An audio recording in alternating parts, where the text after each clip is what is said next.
Today, Ryan and I were watching the Apple event. Apple updated a load of their new lines, and even one that made Ryan slightly upset. This is TEChBrits.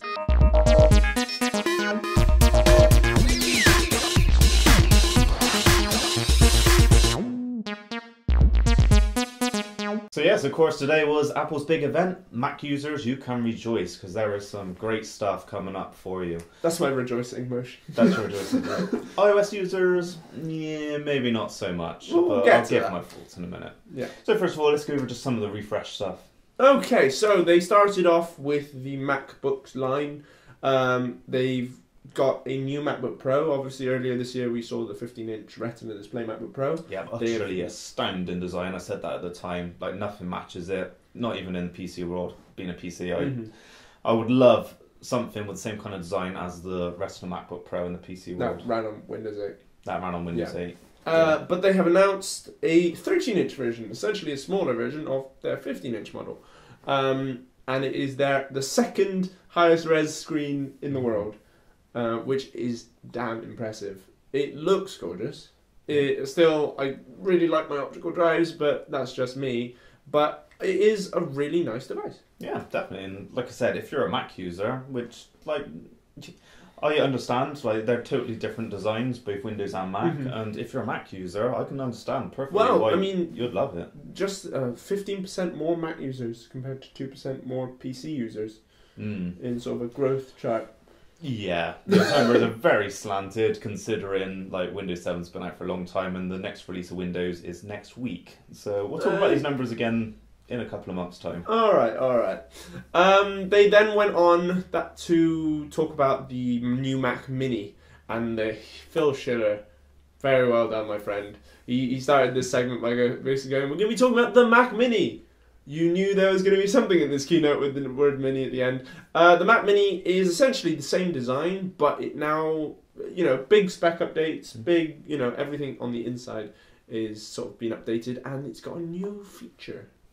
Yeah, but first of all, we'll talk about just the other thing that also includes this new feature. Yes. And that's the new iMac, which is, again, another just utterly mind-blowing. You can't deny Apple for design in the Mac line. No, I mean, I put it all down to one man, and that's Johnny Ive. He's a god among men. And he's British. So that's probably why we have a sense of pride for the man.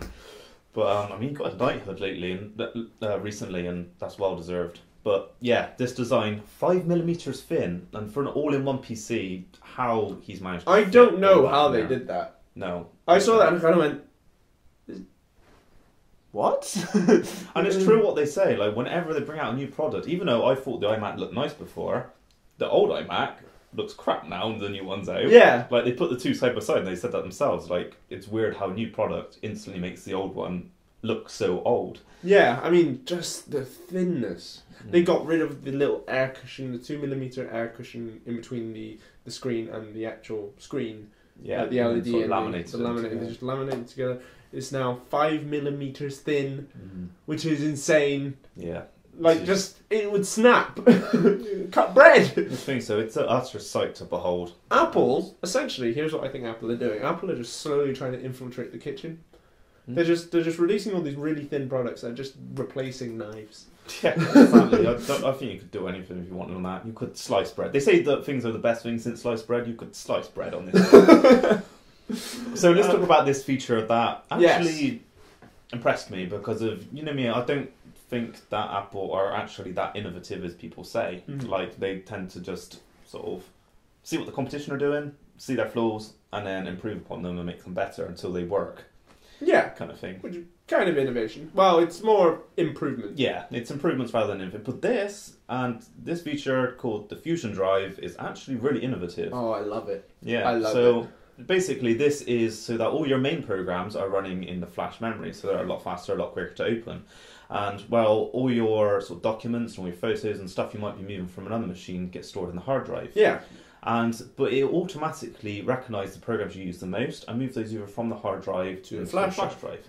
So it just makes everything a lot faster, a lot quicker, and on the system, on Mountain Lion, it looks like one drive. Yeah, exactly. I think it's little things like that, which is why a lot of people love Apple for some of the stuff they do. I mean, the flash memory is 128 gig, and it will fit Mountain Lion and pretty much all programs that come with OS 10. The hard drive can be chosen between 1 terabyte and 3 terabytes. Yeah, so you've got plenty of space. You've got plenty of space. And like Ryan said, as you use things, the computer learns what you use more, and it swaps out things you don't use as much. So if you have Safari, which obviously comes with the Mac, and you download Chrome and you use Chrome as your primary browser, it will swap them round and just put Safari sort of dead in the hard drive section. Yeah. As we said, this will be coming with both the new iMac and the new Mac Mini as well. I mean, with the fact that it's coming with a new Mac Mini, it makes me want to get a new Mac Mini. Just because I want a new Mac, and sort of the Mac Mini is kind of the perfect thing for me at the moment. Yeah, it's a fantastic device and a fantastic size. Now let's move on to the more controversial segment of the episode, and that is iOS and iPad. Yeah. So they didn't update iOS. iOS is still running on iOS 6. They didn't say if they're announcing any new features for iOS or anything like that. But they start off with a nice, glorious picture on the screen of the iPad 3. And they basically replaced the 3 with a 4. Obviously, that's not what it was called, but they announced the new iPad 4. Yeah, which of course annoyed me because I waited and waited for the iPad 3 because I wanted to get up to a kind of spec. And there was a couple of features missing that I ended up just kind of getting anyway. Like FaceTime, a HD camera on the front was something that I was waiting for. So I ended up with iPad 3. Now they've put it all in the iPad 4, and this is just over half a year later. Yeah, they said that. I disagree with what they've done there. I think that is really, excuse my language, kind of a dickish move, if I'm honest. Like, even as an Apple fan, like, it's half a year. So that's almost where I've been sort of putting my courage in Apple, is that I like the fact that it's like pretty much a yearly cycle, and so that I know that I'm going to get the best device for a year. Whereas this, I'm outdated now, and it's been 6 months. I'm not surprised, if I'm honest. I think you're not going to be the only one. Quite a few people, I think, are going to be a bit miffed by this. And it's the iPad 4 will sell. It'll be interesting to see numbers on this, actually. I reckon the iPad 4 will sell to iPad 2 and iPad 1 users. Just generally because it is the latest and greatest, and they've had their old device for 2 or 3 years now. Yeah. iPad 3 users, I don't know. I mean, obviously there are going to be people who need to buy it, work and stuff like that, sort of for reviews and stuff. And then there's going to be people that kind of, they're not going to see the need for it. I mean, do you feel, ignore the fact that you're not a big fan of iOS and all that. As an iPad 3 user, do you feel compelled by the features they've sort of said with the HD camera and everything like that? Would you go out and sort of upgrade half a year later? No, I mean, again, I'm a bit slanted lately on my sort of opinion because of, I'm not, like you said, that big of an iOS fan now. And I'm kind of just talking, if we just talk base iPad 3 to iPad 4 specs and the fact that you're going to have to buy a whole new device. If I definitely wanted iOS, I wouldn't be going for an iPad 3 now. Like I said, from an iPad 2 earlier, then probably if I wanted an iOS device. Okay, fair enough. But I mean the Google event's next week. I had to bring that up. Yeah, with what sounds like a pretty kick-ass 10-inch tablet from your enemy, Samsung. Oh, Samsung, we meet at last.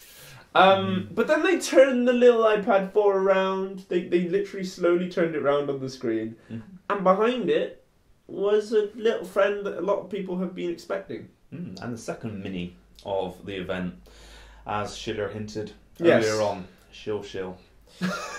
Don't know, that's a little bit of an inside joke. But yeah, I mean, this is literally a slightly smaller iPad and a bigger... Well, it is like a blown-up iPod Touch, really. I thought it looked more like a blown-up iPod Touch than a blown-up iPhone, and which is weird to say because they're essentially the same. But in terms of design, the sort of the curved back and sort of the more what's the word I'm looking for?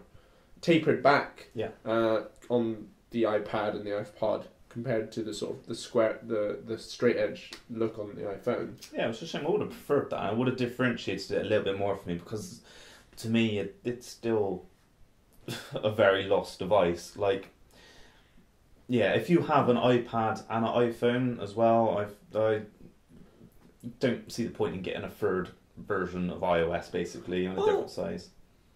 Oh, you see, I think this is an interesting one because, like, you actually already sort of do that. As if someone wants to sort of stay in like you've got an iPhone, an Nexus 7, and an iPad 10-inch, 9-inch, 9.7-inch. If you were a sort of, I'm saying you, sole iOS user, and wanted everything to sync together and wanted just pure Apple products, the iPad Mini would fit in where your Nexus fits in your life. Yeah, but I mean, part of the point of why I got a Nexus, because it's a total different experience, so I'm going to experience something different. But I know that if you want a sole iOS experience, but even then, I mean, it's your carrier. It would be what I would have taken a Euro. It's actually, apart from fitness and stuff, it's actually a bigger device than the Nexus 7, which is what would put me off about it a bit, because of then I'd almost just feel like taking my 10-inch iPad around with me. I know it's not quite that big, but I like the size of this, that it is like almost dead in between a phone and a tablet. I mean, it is a pretty small device. Yeah. You know, you can fit it in one hand, sort of, I say comfortably. You can fit it in your hand.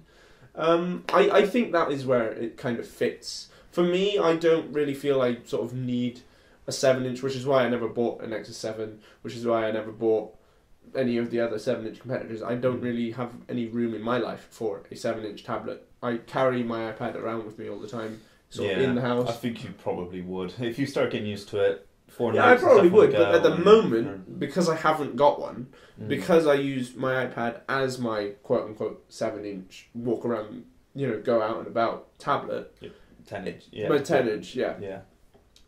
It doesn't... I personally, at the moment, don't feel there's any room for it. I mean, if I got one and used one for ages, then I'm going to sort of start saying, there's definitely room in my life for this. But yeah, no, it's a weird one, I think.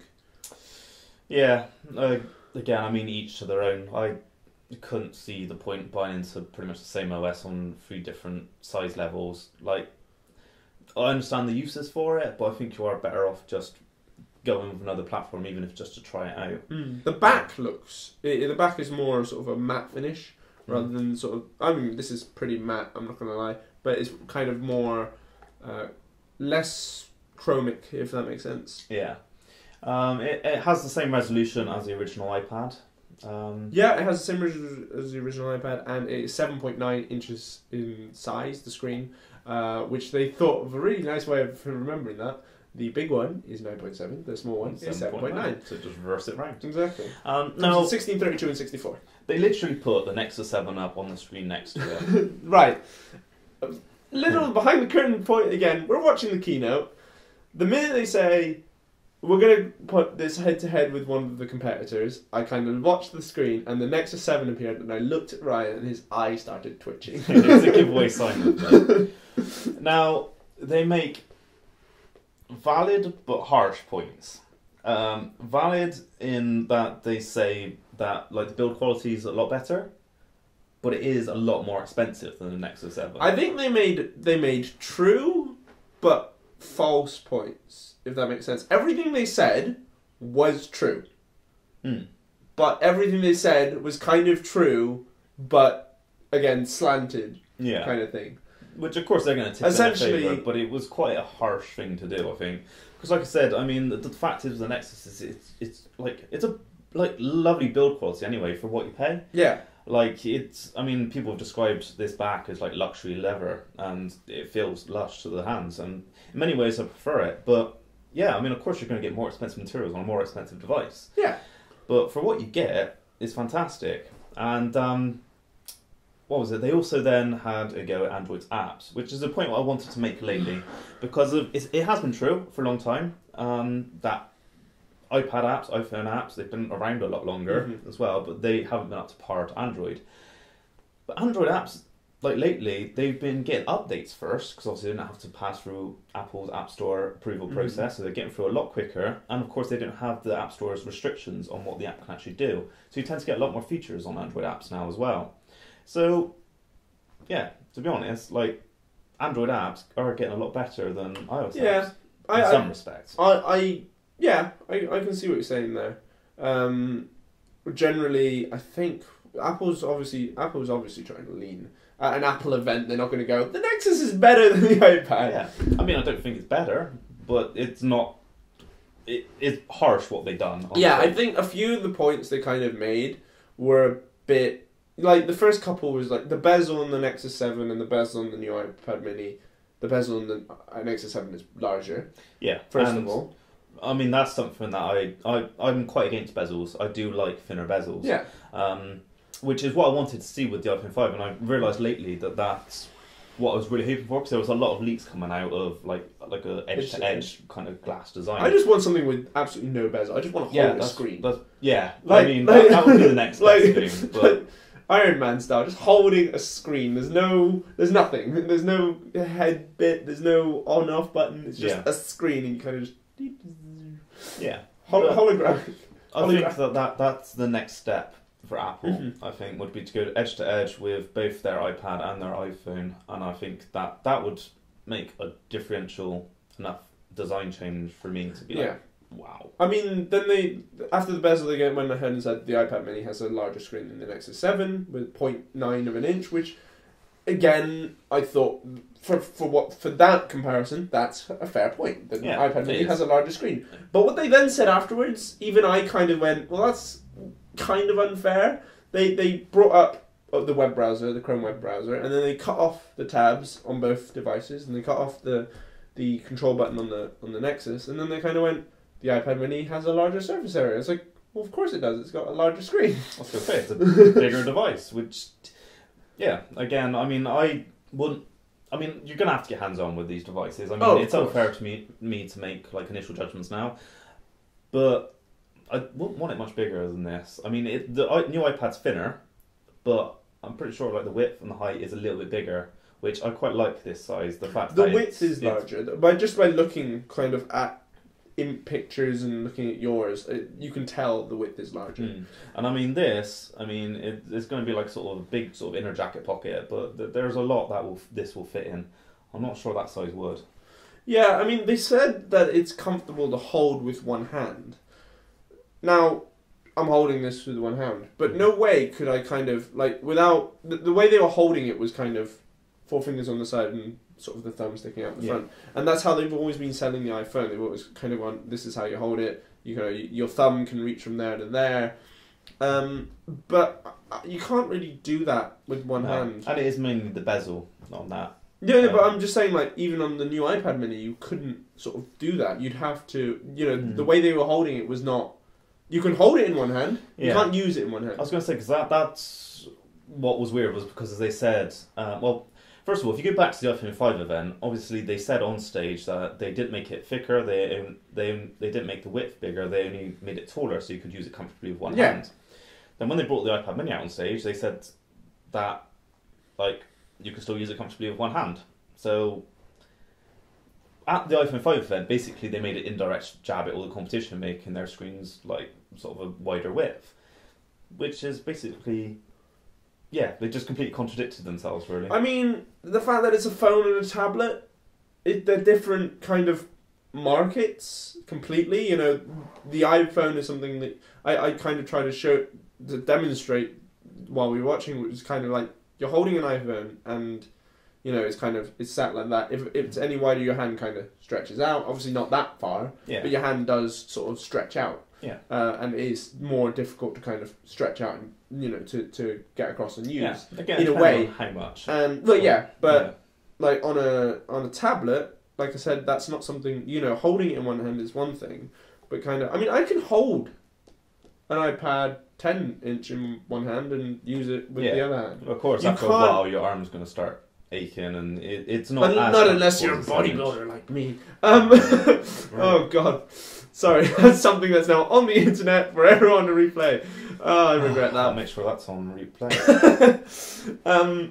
But like, to say you can hold it in one hand, you can't use it in one hand. Which no tablet you can really use in one hand. So I don't think sort of Try I it. don't know. I have used this many a time With in one my hand? Yeah, I mean it's a little bit awkward. But Like, it's realistically, usable. you don't want to. No, I mean the thing is that you are usually using it for web browsing and Exactly, things which be a bit more. you kind of hold and do that. I don't know whether the whole hand-holding metaphor was really necessary / valid, if I'm honest. Yeah. But to sort of wrap up, we'll talk about the lines that are now available to buy in the store. The iPad Mini, the iPad 4, we'll call it the iPad 4 for argument's sake, and the iPad 2. Yeah, which is surprised they didn't move the iPad 3 down to the... Yeah, I'm curious as to why they've kept the iPad 2 and not the iPad 3. Especially without any price cuts on it as well. Yeah. You would have thought that if they were keeping the iPad 2, then there would be like even a marginal price cut Yeah. to it. I mean, the iPad 4 is priced obviously the same as the iPad 3 was, $399, $479, $559 for the Wi-Fi, and the iPad Mini, this is the first you've heard of the UK prices, is $269 for the 16, $349 for the 32, and $429 for the 64. Yeah, that's actually not bad. Which is actually, I was about to say, which is Yeah. actually quite reasonable considering for Apple conversions, they're normally $329 is normally Yeah. £329. No, I mean, like I said, again, across the Mac line, I like sort of understand Mac users, and I think it's fantastic upgrades there. Pretty much all round. I love the upgrades. I mean, iOS in general, I'm sort of having a bit of a problem with at the moment, but yeah. I reckon, I don't want to say it, but I reckon at some point they're going to pull their finger out with iOS. Yeah. Yeah, I mean, I think they're sort of going to have to. I mean, like I said, they are moving iOS elements back to Mac. Back to Mac. Yeah, but of course I am absolutely loving Windows 8's consistent ecosystem at the moment. Like it's really nice as a Windows user to actually be able to say we have a decent ecosystem coming up. So We'll look forward to that next week. But I think that's everything that we really want to talk about today. Yeah, definitely. So leave us your comments in the comments box below. Whatever you thought about any of the announcements. Get in contact us. You can email us at techbrits@gmail.com. Yeah, if you don't want to leave a comment, you can of course email us. Yeah. Or tweet us at TEChBrits. Yep. Follow the hosts individually. You can follow me, Ryan at gadget_Ryan. Or me at George Lim. That's J's instead of GE's. And if you want to talk about this episode, then please hashtag on Twitter TEChBritsApple. Yeah, TEChBrits Apple. Yeah, I was going to say not TEChBrits 30 because this isn't one of our sort of main episode-y things. But if you want to hashtag anything for next week's, the next time we do an episode that isn't an event-based episode, because of course we do have Google's event coming up next week, and we also have Microsoft's event next week as well. Oh, look at you! You're like a child in springtime. No, it's all coming out at once. It's Windows 8, Windows Phone 8, it's the Surface. It's a good time to be a Microsoft user. Breathe. Hashtag next week. TEChBrits 30. TEChBrits all right, yeah. For 2 weeks' time. You know what? Just forget about the hashtag for next week now. Like, it's fine. If you hashtag We'll 30, forgive you. we'll use them in a couple of weeks. Yeah. We'll be sure to follow that. And after that, slightly weird ending, we will see you guys next week.